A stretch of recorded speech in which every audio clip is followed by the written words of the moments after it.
Hello. Today, the 26th of April, 2023, is World Intellectual Property Day, a day that is marked annually as an initiative of the World Intellectual Property Organization, which is a specialized United Nations agency seized with intellectual property matters. The theme this year is Women and Intellectual Property, Accelerating Innovation and Creativity. What does this mean for us today as ASSAf members? Well, one of the first things we should do is to pause, reflect, recognize, and applaud the sterling contributions of women to innovation and creativity. A significant portion of ASSAf members are women. These are scientists at the cutting edge of their fields, making sterling contributions to science, technology, and innovation in the pursuit of sustainable development. We celebrate and applaud them. We also need to take another breath and take a sober look at the barriers that affect women's participation in innovation and intellectual property. They are extensive, and I'll share a non-exhaustive list of them.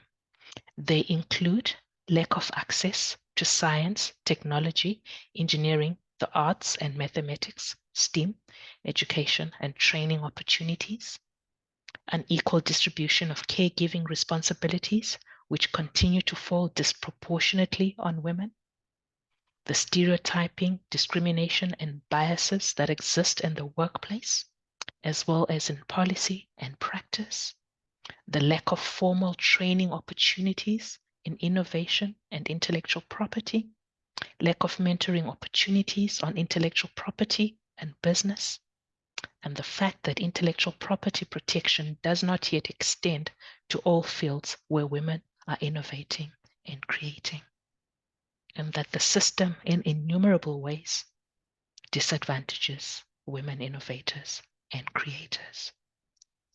Having noted these barriers, what then does it behove us to do? Well, as scientists, we need to act.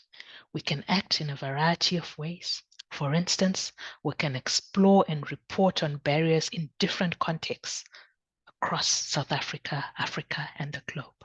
We can consider different scientific fields. We can consider formal settings and informal settings.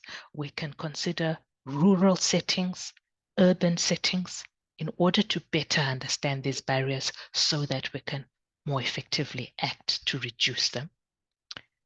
We can provide STEAM education and training opportunities, focus our energies on addressing inequality wherever it persists, wherever it still remains. And the rest of us, or some of us, can direct their energies towards nuancing regulatory frameworks to eliminate or at least reduce the barriers that still work to the disadvantage of women.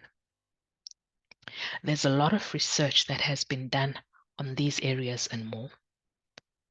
For example, some members of ASSAf have published in journals, a variety of journals, a lot of literature. Some of it is found in the South African Journal of Science, which is published by ASSAf.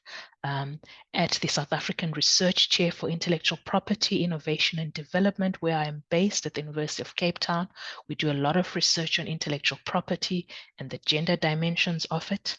Similarly, in the networks that we participate in, such as the Open Air Network, which is African Innovation and Research Network, we look there again on the gender dimensions of intellectual property law. So I invite you, my fellow ASSAf members, to take some time today to think about the research that is already available. Take time to share your own research that sheds light on all of these matters so that we can get the conversation going between us on what intellectual property and innovation hold for women and how we can reduce the barriers to women's participation in innovation and intellectual property so that we can maximize that laudable contribution of women to innovation and creativity in all of its forms, in all contexts in which it is found.